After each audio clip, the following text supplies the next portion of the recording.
Okay, so this is the definition of dyslexia. I'll give you a few minutes to read it.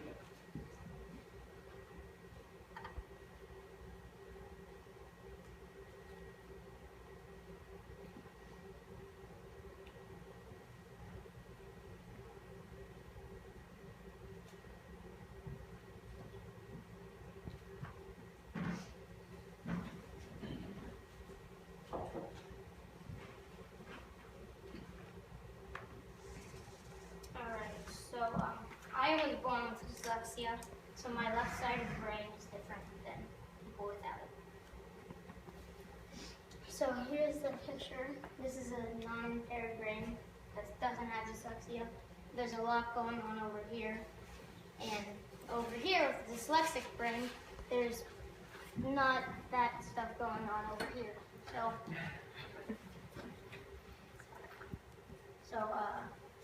So my mom knew I was dyslexic when I was 3 years old.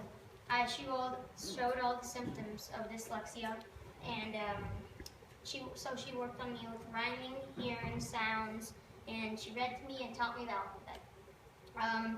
So in first and second grade, I was reading really slow, and all my friends were reading these books that I wanted to read, so I just fake read with them, and my benchmarks were below grade level, and so my mom just kept on working with me every night.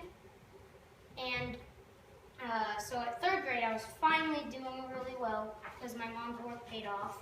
But then again in sixth grade at Merrill, we had to read a book in 2 weeks, and I wasn't able to do that with a book at my grade level. So I had to read below grade level, and that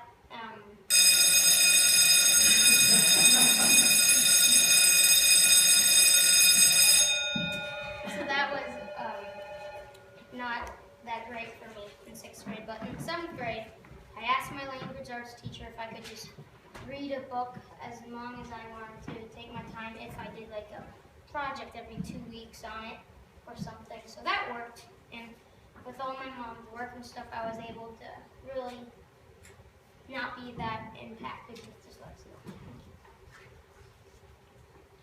So the symptoms of dyslexia, they have difficulties with sounds in words. So they'd have trouble with cat, they would have trouble recognizing those sounds, poor spelling and grammar, trouble using words correctly, slow and choppy reading. What I mean by choppy is have to stop to figure out words, inaccurate reading. They have many errors, and difficulties with writing, so organization and grammar.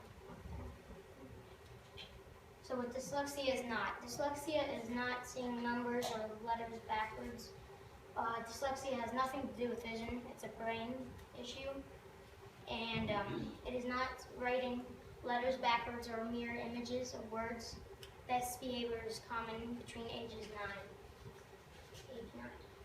9. So dyslexias are not lazy, dumb, stupid, or lacking in effort. And dyslexia does not mean your parents did not read to you. You were born with it, if you have it.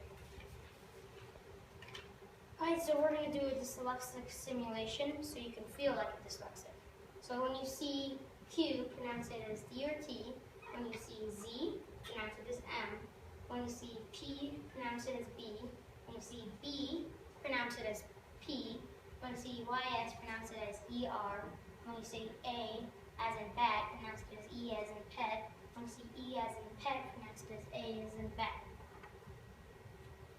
Okay, so now use all that and read that.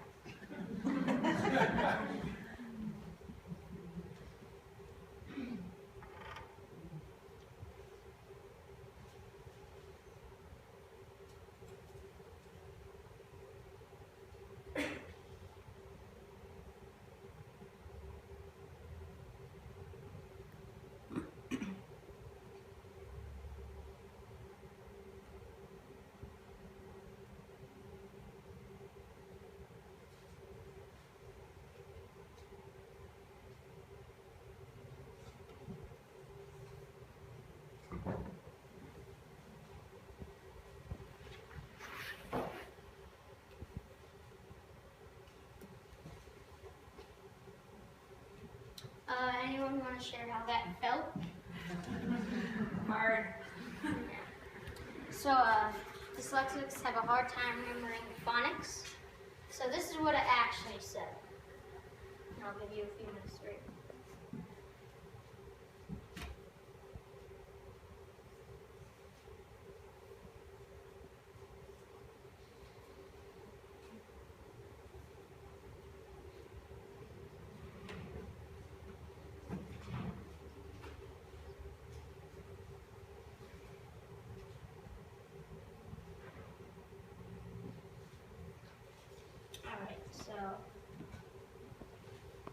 So strengths of dyslexics. They're often highly creative, they're persistent, they can easily grasp new concepts, they can see patterns, connections, and similarities that others don't see.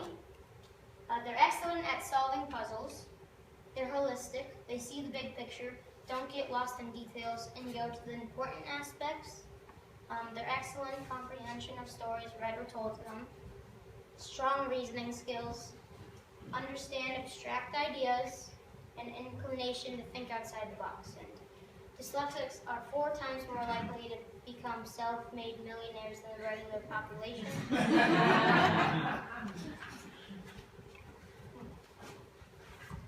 So, instructions that dyslexics need.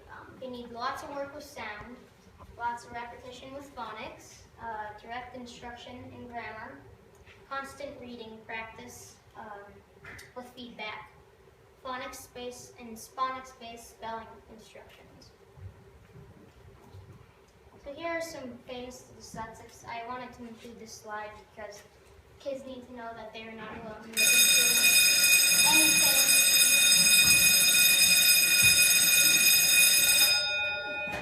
And they can do anything that they set their minds to. So here are just a few examples of famous dyslexics.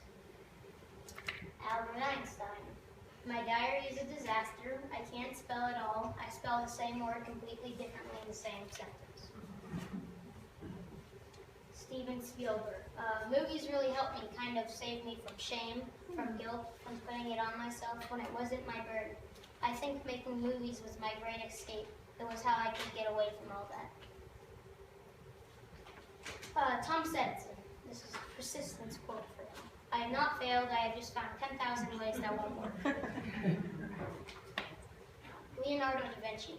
You should prefer a good scientist without literary abilities than a literate one without scientific skills. Governor Hickenlooper. I was always frustrating people because I tested well, and yet I couldn't keep up with the reading, and yet I was really good at it. Jim Carrey. This is not a quote that he said, but a good quote about him. So his greatest bursts of creativity were born out of desperation, so was his remarkable willingness to take risks. Tom Cruise. When you have to cope with a lot of problems, you're either going to sink or you're going to swim. What you can do. So up to 20% of your students are on the dyslexia spectrum. So you can learn to recognize symptoms in kids. You can learn more about dyslexia and how to work with dyslexic kids. You can support them when they need extra time or any help. And don't make them feel stupid because then they won't try it.